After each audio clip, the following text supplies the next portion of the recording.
بسم اللہ الرحمن الرحیم اعوذ باللہ من الشیطان الرجیم قالوا اانت فعلت هذا بآلہتنا یا ابراہیم قال بل فعله کبیرهم هذا فاسألوهم ان كانوا ينطقون۔ عزیز طلبہ اکرام، سبق نمبر 245، سورۃ انبیاء، آیت نمبر 62۔ حضرت ابراہیم علیہ السلام کا واقعہ کا بیان چل رہا ہے۔ جب حضرت ابراہیم علیہ السلام نے وہ بت توڑے اور لوگوں نے حضرت ابراہیم کی شکایت کی کہ ایک لڑکا ہے نوجوان جس کو ابراہیم کہا جاتا ہے، یہ کام اس نے کیا ہوگا، تو حضرت ابراہیم علیہ السلام کو جب بلایا تو حضرت بڑی خوشی کے ساتھ آئے اور آ کر یہ بات کہی کہ مانا مجھے موقع ملے ان میں دلائل کے ساتھ بات کو سمجھاؤں۔ قالو، تو لوگوں نے کہا انت فعلت ھذا بآلہتنا، کیا تو نے کیا ہے یہ کام ہمارے معبودوں کے ساتھ اے ابراہیم، مانا یہ کام تو نے کیا۔ تو حضرت بڑے خوش ہوئے اور جواب دیا قال بل فعلہ کبیرہم ھذا فاسألوہم ان کانوا ینطقون۔ یہ آیت کے اندر کچھ کلام ہے اور معنی کے اعتبار سے تھوڑے سے اس میں مشکل ہے۔ قال بل فعلہ کبیرہم ھذا، یہ بل فعلہ میں یہاں استفہام مقدر ہے، تو فعلہ کا فاعل جو ہے یا تو محذوف ہے جیسے کہ کسائی کا مذہب ہے، بل فعلہ فاعل، بلکہ اس کام کو کیا ہے فاعل کسی کرنے والے نے، اور کبیرہم مضاف الیہ مل کر مبتدا ہے اور ھذا اس کی خبر ہے۔ کبیرہم ھذا بڑا ان کا یہ ہے، فاسألوہم ان سے پوچھو ان کانوا ینطقون اگر یہ بات کرتے ہیں۔ دوسری ترکیب یہ ہے کہ بل فعلہ میں بل فعلہ فعل ہے اور ھذ میں اس کا مفعول ہے اور کبیرہم ھذا مبتدا خبر مل کر یہ فعلہ کا فاعل ہے، لیکن بل فعلہ کے بعد وقف ذکر کیا ہے، اور اس کے اندر ایک توجیہ تو عبارت پہلے اعتبار سے یہ ہے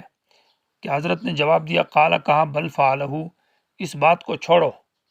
کہ بتوں کو کس نے توڑا، جس نے بھی توڑا یہ کام کسی نے کیا ہوگا، جس نے بھی کیا ہے ٹھیک کیا ہے۔ کبیرہم ھذا یہ مبتدا، بڑا ان کا یہ ہے، فاسألوہم ان سے پوچھو ان کانوا ینطقون اگر یہ بات کر سکتا ہے۔ تو بل فعلہ کا فاعل حذف کر دیا کہ اس کام کو جس نے بھی کیا ہے ٹھیک کیا ہوگا، لیکن بات یہ کہ کبیرہم ھذا اگلی بات ذکر کی کہ بڑا ان کا یہ ہے، فاسألوہم ان سے پوچھو ان کانوا ینطقون اگر یہ بات کر سکتے ہیں۔ تو اب وہ تو مسئلہ بات گول مول ہو گئی۔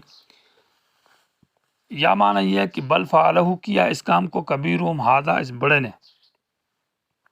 یہ کبیرہم ھذا فاعل ہے بل فعلہ کا، اس بڑے نے یہ کام کیا، لیکن ایک شرط ہے، وہ شرط یہ ہے کہ ان کانوا ینطقون اگر یہ بات کر سکتے ہیں تو اس بڑے نے کیا ہے، یعنی ان کانوا ینطقون یہ شرط ہے، اور بل فعلہ کبیرہم ھذا یہ جزا ہے۔ معنی یہ ہے کہ ان کانوا ینطقون اگر یہ بت بات کر سکتے ہیں تو فعلہ کبیرہم ان کے بڑے نے کیا ہے، فاسألوہم پوچھو ان سے، تو وہ بات نہیں کر سکتے، تو مطلب یہ کہ جب بات نہیں کر سکتے تو وہ جواب بھی نہیں دے سکتے کہ بڑے نے کیا یا نہیں کیا۔ اب یہ کام بڑے نے کیا اس شرط کے اوپر کہ یہ بات کر سکتے ہیں، تو بات کر سکتے ہیں تو پھر بڑے نے کیا، بات نہیں کر سکتے تو پھر بڑے نے نہیں کیا، مطلب یہ نکلے گا۔ تو ان کانوا ینطقون یہ شرط جو ہے یہ شرط ہے، اور بل فعلہ کبیرہم ھذا یہ جزا ہے، تو ترجمہ یہ ہوگا۔ تیسری صورت میں یہاں پر یہ ہے کہ بل فعلہ میں یہاں استفہام مقدر ہے، کیا یہ کام کس نے کیا ہے، کیا یہ کام کیا ہے کسی نے، کبیرہم ھذا بڑا تو یہ ہے، فاسألوہم ان سے پوچھو ان کانوا ینطقون اگر یہ بات کر سکتے ہیں۔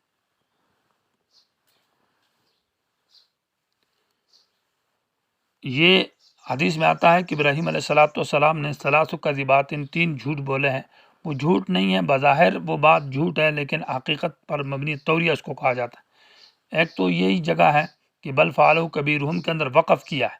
اور وقف کر کے سامعین کے ذہن میں یہ ہے کہ فاعل کبیرہم ہے، اور حضرت ابراہیم علیہ السلام کے ذہن میں فاعل خود ہی تھا جو کہ فعلہ کا فاعل محذوف ہے، یعنی اس کام کو کیا ہے کرنے والے نے وہ میں ہی ہو سکتا ہوں حقیقت میں، اور سامع کے دل میں بات یہ آ رہی ہے کہ کبیرہم کو ساتھ ذکر کیا ہے کہ یہ کبیر کو فاعل بنائے گا، تو بات جھوٹ نہیں ہے، بات سچ ہے، یعنی بظاہر حقیقت جو متکلم کے ذہن میں وہ حقیقت مراد ہے اور مخاطب کے ذہن میں وہ مجاز مراد ہے، تو اس طرح کی بات ہے۔ اور دوسری جو کہا تھا انی سقیم، جو سورہ صافات کے اندر ہے کہ میں بیمار ہوں، مانا تمہارے شرک سے میں بیمار ہوں، اور وہ سمجھا کہ جسمانی بیماری مراد ہے۔ اور تیسرا قضیہ بات یہ ہے کہ وہ جو بادشاہ تھا جو اس کی بیوی ہوتی تھی اس کو پکڑ کر اس کے ساتھ بدکاری کرتا تھا، تو اس نے کہا ہذا اختی، یہ میری بہن ہے۔ بہن سے مراد اسلامی بہن مراد لی ہے اور وہ معنی مراد لیا تھا، جبکہ سامع کے ذہن میں حقیقی بہن تھی۔ تو ان کو ثلاث کذبات کہا جاتا ہے جو توریہ ہے۔ فرجعوا، ان کے پاس اس بات کا جواب نہ تھا کہ کبیر تو بات نہیں کر سکتا اور نہ ہی چھوٹے بات کر سکتا ہے، ان سے پوچھا جائے، تو فرجعوا الی انفسہم، اپنے نفسوں کی طرف لوٹے، یعنی سوچنے لگے، اور مانا اس سے مراد ذلت مراد ہے، وہ ذلیل ہو گئے کہ اس بات میں ہمارے پاس تو کوئی جواب نہیں ہے۔ تو فقالوا، انہوں نے کہا انکم انتم الظالمون، بے شک تم ہی ظالم ہو کہ ایسی چیزوں کی عبادت کرتے ہو جو بات نہیں کر سکتے۔ ابھی مناظرے کے اندر ہم ہار گئے اور ہم مقابلہ بھی نہ کر سکے، ہم ذلیل ہو گئے۔ ثم نکسوا، پھر الٹے ہو گئے، علی رؤوسہم، اپنے سروں کے بل، یعنی ضد پر آ گئے، اور پھر اسی شرک پر کہ اس سے ابراہیم علیہ السلام کے خلاف کوئی کارروائی کی جائے، یعنی ثم نکسوا، پھر الٹے ہو گئے، علی رؤوسہم، اپنے سروں کے بل، مراد اس سے ہے کہ ضد پر آ گئے اور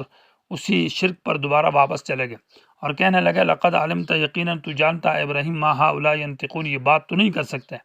اب جب یہ بات نہیں کر سکتے، خود اقرار کر گئے کہ یہ بات نہیں کر سکتے، اور تو ہم سے کہتا ہے کہ ان سے پوچھو یہ بات کریں، تو حضرت ابراہیم علیہ السلام کو موقع ملا حق بیان کرنے کا، تو حضرت نے فوراً دعوت دی اور قال، کہا افتعبدون، کیا تم بندگی کرتے ہو، من دون اللہ، اللہ کے سوا، ما ان کی لا ینفعکم، جو تمہیں نفع نہیں دے سکتے ہو، شیئا، کچھ بھی، ولا یضرکم، اور تمہیں ضرر بھی نہیں دے سکتے، جو چیز تمہارے نفع اور نقصان کی مالک نہیں، تم اس کی عبادت کرتے ہو، اس کی پوجا کرتے ہو۔ افل لکم، تف ہو تم پر، اف ہو تم پر، ولما تعبدون، اور ان چیزوں پر جن کی تم عبادت کرتے ہو اللہ کے سوا، یعنی افل لکم کا معنی میں تم سے بیزار ہوں، تم سے اور تمہارے معبودوں سے میری برات اور بیکاٹ ہے۔ اور یہ اف، اصل میں لفظ اف کا معنی ہے یعنی گرد و غبار اپنے آپ سے دور کرنا، یعنی کوئی گندگی ہے، کوئی میل ہے، اس کو دور کرنا، تو افل لکم معنی مراد ہی ہے میں تم سے بیکاٹ کرتا ہوں، بیزار کرتا ہوں، یعنی اس گرد و غبار اور اس کی گندگی سے، شرک سے میں اپنے آپ کو دور رکھتا ہوں۔ ولما، اور ان چیزوں سے، تعبدون، جن کی تم عبادت کرتے ہو اللہ کے سوا، افلا تعقلون، کیا تم عقل نہیں ہے، تم تو بڑے بے عقل ہو، جو بات نہیں کر سکتا اس کو تم نے معبود بنایا ہوا ہے۔ قالوا، کہنے لگے حرقوہ، ابراہیم کو جلاؤ، اور وانصروا آلہتکم، اپنے خداؤں کی مدد کرو۔ خود بھی اتنے بیوقوف ہے کہ جس کو خدا کہتے ہیں اور کہتے ہیں اس کی مدد کرو، وہ کیسا خدا ہوگا؟ ان کنتم فاعلین، اگر تم کرنے والے ہو۔ تو انہوں نے پھر حضرت ابراہیم علیہ السلام کو سزا دینے شروع کی اور سزا کے لیے منصوبے تیار کیے۔ بعض حضرات نے لکھا ہے کہ ایک مکان میں حضرت ابراہیم علیہ السلام کو انہوں نے پہلے بند کیا، جیل میں ڈالا 40 دن تک، اور 40 دن تک لوگوں نے لکڑیاں جمع کی، اور بادشاہ نے اعلان کر دیا، یہ بات بادشاہ تک پہنچ گئی کہ بتوں کو توڑ دیا ہے اور ایک شخص نے توڑا ہے جو ابراہیم ہے، اور چونکہ آزر پہلے سے مخالف تھا، اس کے ساتھ حضرت ابراہیم کا مناظرہ ہوا تھا، وہ غیظ و غضب کے اندر ابراہیم کے خلاف تھا علیہ السلام،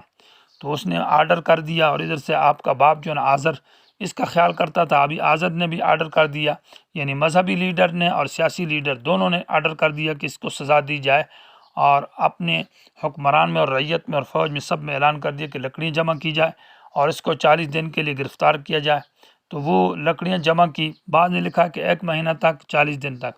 اور بعض نے کہا 3 مہینہ، اور بعض نے 6 مہینہ تک کہا ہے۔ 6 مہینے تک کی لکڑیاں جمع کی، اور بڑے پیمانے پر جو شخص بھی کوئی نظر مانتا کہ اللہ مجھے فلاں بیٹا یا بیٹی دے دے تو میں اس ابراہیم علیہ السلام کو جلانے کے لیے لکڑیاں لاؤں گا، اس طرح کی نظر جو مانتے وہ بھی لا کر جمع کرتے تھے۔ اور پھر بعد نے لکھا ہے کہ حضرت ابراہیم کو باندھ دیا رسیوں کے ساتھ، اور ایک طرف سے آپ کے باپ نے اس رسی کو پکڑا اور دوسری طرف سے آزر نے پکڑا جو کہ سیاسی لیڈر تھا، اور درمیان سے اس کو آگ کے اندر اٹھا کر پھینک دیا۔ یا بعد نے کہا اس وقت جو چیزیں تھیں وہ پھینکنے کے جو آلہ ہوتے ہیں، جیسے کہ آج کل تونف اور ٹینک کے ذریعے پھینکا جاتا ہے، تو اس طرح کی ایک چیز تھی، اس کے اندر رکھا اور اٹھا کر منجنیق جس کو کہتے ہیں، اس منجنیق کے ساتھ دور سے اس کو پھینکا، کیونکہ آگ کے شعلے بہت دور تک تھے، قریب سے اس میں ڈالا نہیں جا سکتا۔ لیکن بعض مورخین نے لکھا ہے کہ اصل میں بات اس طرح نہیں تھی، بلکہ آگ کے درمیان میں انہوں نے ایک مینارہ بنایا اور بلند منارہ بنا کر اس منارے کے اوپر حضرت ابراہیم علیہ السلام کو ہاتھ پاؤں سے باندھ دیا، اور نیچے سے جب آگ جلائی تو آگ کے شعلے، اور اس منارے کے اوپر رسیوں سے باندھ کر 4 وہ پہاڑی تھی، ہر پہاڑی کے اوپر ایک رسی کو باندھ دیا۔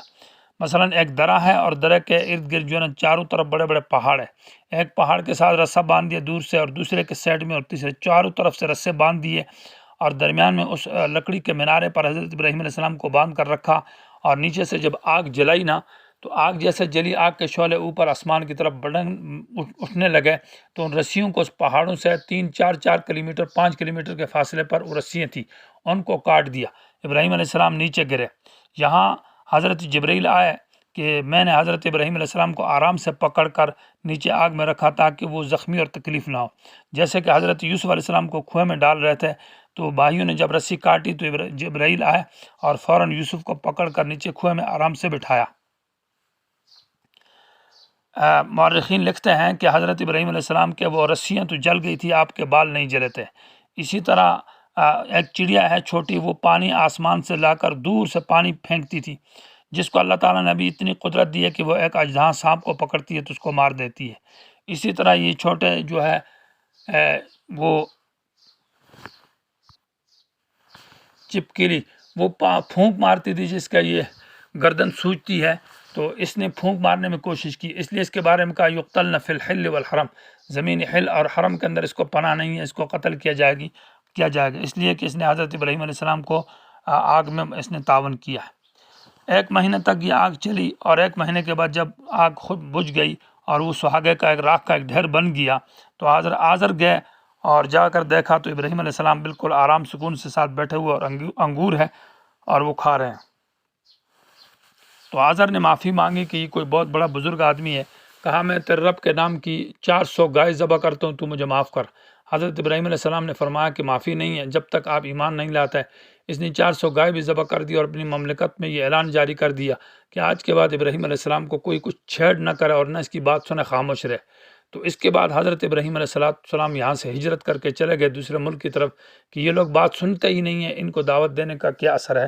تو اس طرح اس آیت میں تذکرہ ہے اس بات کا کہ حضرت ابراہیم علیہ السلام کے اوپر جو آگ نے جلائے نہیں۔ قلنا، ہم نے کہا یا نارو، اے آگ کونی ہو جا بردن ٹھنڈی، و سلامن، اتنی ٹھنڈی بھی نہ ہو جا بلکہ امن والی ہو جا، علی ابراہیم، ابراہیم کے اوپر۔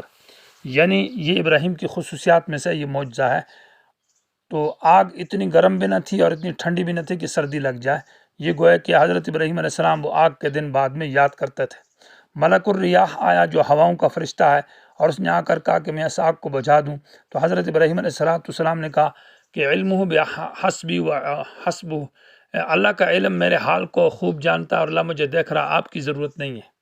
اما الیک فلا انا، آپ کی طرف آپ سے میں مدد نہیں مانگتا۔ وارادوا بکیدن، اور انہوں نے ارادہ کیا ابراہیم علیہ السلام کے بارے میں کیدن، تدبیر یعنی جلانے کا، وجعلناہم الاخسرین، تو ہم نے ان کو ذلیل کر دیا، یعنی نقصان میں کر دیا، ونجیناہ، اور ہم نے اس کو نجات دی، ولوطن، حضرت لوط کو بھی نجات دی، الی الارض التی، اس زمین کی طرف ہم ان کو لے گئے، التی بارکنا فیہا، جس میں ہم نے برکت ڈالی، للعالمین، مخلوق کے لیے، یعنی ارض فلسطین کی طرف ہجرت کر کے چلے گئے۔